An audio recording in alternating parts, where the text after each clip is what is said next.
చిన్నప్పుడు స్కూల్లో చదివేటప్పుడు ముంగటి బెంచ్లలో కూర్చునేందుకు పోరగాళ్ళ నడుమ పోటీ నడుస్తుండేది. యాదుకున్నదా మీకు? ముంగటి బెంచ్లలో కూర్చున్నోళ్ళు జరంత దిమాగ్ ఉన్నోళ్ళని పంతులు చూస్తుండే. మరి ఇప్పుడు గాముచ్చట ఎందుకు వచ్చిందంటే ఇప్పుడు మన లీడర్లు కూడా ముంగటి బెంచ్ల కోసం పోటీ పడుతున్నారట. పోరగాళ్ళంటే క్లెవర్ స్టూడెంట్ల మనం అనిపించుకునేందుకు అట్లా ముంగటి బెంచ్లలో కూర్చునేది. మరి ఈ లీడర్లు ఎందుకు పోటీ పడుతున్నారు? ఎక్కడ పోటీ పడుతున్నారు?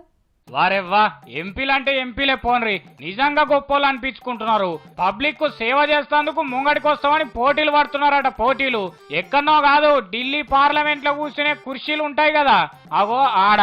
మాకు ముంగడి సీట్లు కావాలంటే మాకే ముంగడి సీట్లు ఇవ్వాలని బడి పోరగాళ్ళు లడాయి పెట్టుకున్నట్టే పట్టు పడుతున్నారట.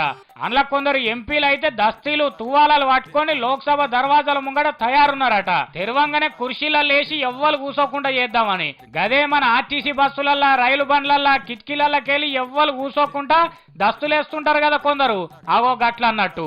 అధికార పక్షం వాళ్ళు, ప్రతిపక్షం వాళ్ళు అని ఇట్లా ఏం లేదు, అందరూ ముంగటి కుర్చీలే కావాలని స్పీకర్ తో లడాయి పెట్టుకుంటున్నారట.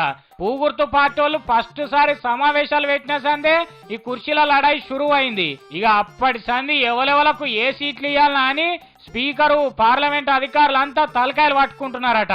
మరి నిజంగా పబ్లిక్ కు సేవ చేసేందుకే వీళ్ళు ఇట్లా ముంగడి కుర్చీలు కావాలని కొట్లాడుతున్నారా అంటే అసలు ముచ్చట అది కాదు. పార్లమెంట్ లో ముంగడి సీట్లకు డిమాండ్ జర ఎక్కువే ఉంటది అనుకోరాదుండ్రి.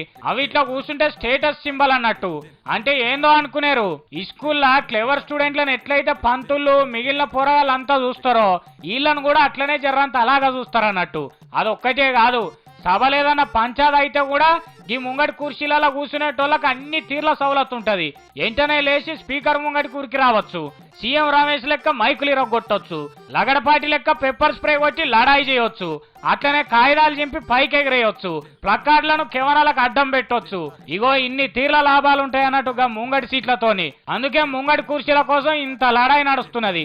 నీ ముచ్చట చల్లగుండా ఏమన్నా అక్కడికి వచ్చే పనేనా ఇల్లది? బయట దేశాల వాళ్ళకి ఈ ముచ్చటింటే సిగ్గు పోదు. ఏడ కూర్చుంటే ఏంది, వెనక కూర్చుంటే ఆ కుర్చీలకు మైకులు ఉండయా? అవి ఇట్లా మాట్లాడితే అందరికి వినబడదా? కెమెరాలలో కనబడదా? మాట్లాడే ముచ్చట్ల దమ్ము ఉండాలే గాని ఏడ కూర్చున్నా తేడా ఏం ఉండదని ఈ ముచ్చటెరక చేసుకున్న కొంతమంది అనుకుంటున్నారట.